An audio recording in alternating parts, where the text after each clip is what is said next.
Hopefully मैंने तो film देखी है, मुझे अच्छी लगी। तो 26 तारीख को रिलीज़ होने वाली है। एक सोशल सब्जेक्ट को लेकर एक कमर्शियल फिल्म बनाई है हमने, जो मुझे सबसे अच्छी बात लगती है इस फिल्म में कि ना सिर्फ आपको emotion, entertainment, suspense, action, drama सब कुछ मिलेगा, लेकिन फिल्म के दौरान होपफुली आपको कुछ हम चाहते हैं कि आप सोचें भी एक सब्जेक्ट को लेकर, जो है बच्चों के ऊपर जो सोशल इवल्स हैं हिंदुस्तान में, child labour, child prostitution, child trafficking, और एक लड़की जो बाहर से आती है एक सपना के साथ कि वो बच्चों के भविष्य के लिए कुछ करना चाहती है, एक स्कूल बनाना चाहती है, और फिर वो कैसे उलझ जाती है गांव के पॉलिटिक्स में और कैसे सबका सामना करना पड़ता है नेहा को, और फिर वो जीतती हैं या नहीं। आई थिंक ये यादगार होना चाहिए आपका रोल। इसका मतलब नहीं कि सिर्फ लड़की को पावरफुल होना चाहिए या ताकतवर होना चाहिए।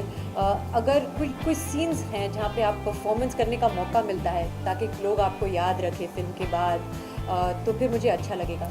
तो I have done girl next door type of roles, I have done detective type of roles, inspector type of roles, जहाँ पे मुझे मतलब पीटने का मौका भी मिला। इस फिल्म में मैं कमज़ोर दिखती हूँ, लेकिन हम आपको एक जो नारी शक्ति जो होती है आत्मिक रूप की, तो वो दिखा रहे हैं। Not a physical strength but an inner strength, जिसके ज़रिए वो लड़ सकती हैं और लड़ती हैं। इसमें मैं गाड़ी चला रही हूँ, वो मेरे लिए बहुत नया था। और जब लोग मुझसे पूछते हैं कि आपने इस फिल्म के लिए क्या रिसर्च किया है या क्या सीखा आपने इस फिल्म से शूट से पहले, तो मैंने यही कहा है कि एक्चुअली जो मुझे सीखना था वो ड्राइविंग सीखनी थी मुझे, क्योंकि आती है लेकिन बहुत कम आती है। और इस फिल्म में मैं सिर्फ अकेले अपने आप को नहीं चला रही हूँ गाड़ी में, मेरे साथ 3 छोटे बच्चे हैं, तो उनके लिए मैं ज़िम्मेदार थी। सो अपार्ट फ्रॉम दैट, क्योंकि नेहा एक NRI लड़की है, मैं NRI नहीं हूँ, लेकिन शहर में I been brought up in a शहर, तो मुझे गांव जाने के कम मौके मिले हैं। तो वही फ्रेश नज़रिए से मैं गांव जाती हूँ, तो सब कुछ अपनी आंखों से पहली बार देखती हूँ, जैसे कि नेहा देखती है। तो there was a lot of similarities between Neha and Soha from that angle. I think Mardaani और मेरी कॉम में बहुत ही पावरफुल रोल्स थे, डेफिनेटली वुमेन ओरिएंटेड सब्जेक्ट्स थे, और मैं बहुत ही खुश हूँ कि बॉक्स ऑफिस में उनको सराहा गया है। इससे पहले भी क्वीन पिक्चर आई थी और रागिनी MMS2 आई थी, उसमें भी फीमेल प्रोटैगनिस्ट रोल्स थे, अलग किस्म के पिक्चर्स थे, लेकिन वो भी चले। तो ऐसा हम नहीं कह सकते कि अभी आपको एक मेल हीरो की ज़रूरत है बॉक्स ऑफिस सक्सेस के लिए, लेकिन मेरा अभी भी मानना है कि अगर औरत है फिल्म में, जो सेंट्रल सब्जेक्ट होती है, फीमेल ओरिएंटेड है, तो कंटेंट पे ज़्यादा ध्यान देना ज़रूरी है।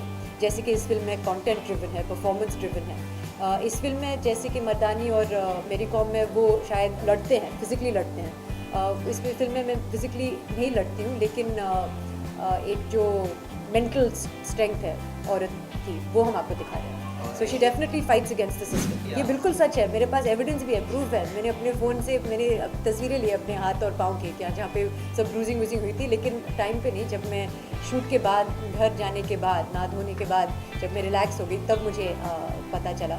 लेकिन ऑब्वियसली इट वाजंट सीरियस, ऐसे नहीं था कि मैं शूट नहीं कर पाई।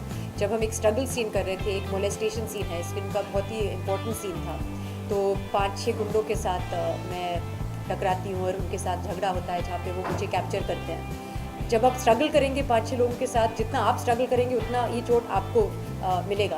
तो क्योंकि मैंने खुद स्ट्रगल किया, I got some bruises on my hands and knees, लेकिन वो जब आप शूट करने उस वक्त आपको पता नहीं चलता है, क्योंकि आप मोमेंट में हैं। सिर्फ घर जाने के बाद आपको पता चलता है। फिर मैंने ये तस्वीरें लेके अपने प्रोड्यूसर को भेजे कि देखो मैं कितनी कमिटेड हूँ। बिल्कुल जस्टिस करता है। सबसे पहले 4 फुटिया छोकरे कैची टाइटल है जो हम सबको अच्छा लगा, इट साउंड्स नाइस ओनली।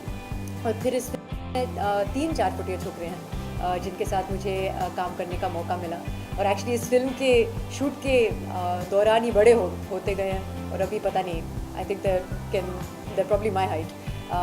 एक तो सब जानते हैं हर्ष मायर, जिनको नेशनल अवार्ड मिला था आई एम कलाम के लिए, he is an accomplished actor. फिर एक और यंग एक्टर है आदित्य, जो मुंबई से हैं। और फिर तीसरा जो नॉन एक्टर है, जो एक्चुअली मुंबई में काम करते थे, और पता नहीं इत्तेफाक से प्रोड्यूसर और डायरेक्टर से उनकी मुलाकात हुई, जिनका नाम शंकर है, and he is really I think one of my favourite performances. मुझे इस फिल्म में गाने बहुत ही इम्पोर्टेंट है, और बहुत ही अच्छे गाने हैं, and we are very lucky to have people like Malini Awasthi ji और शारदा सिन्हा जी, जिन्होंने इस फिल्म के लिए अपनी आवाज़ दी है। And there is a beautiful song also by Rabindranath Tagore that actually हमारे प्रोड्यूसर जय विभा दत्त मिश्रा उन्होंने खुद गाया है अपनी खूबसूरत आवाज़ में।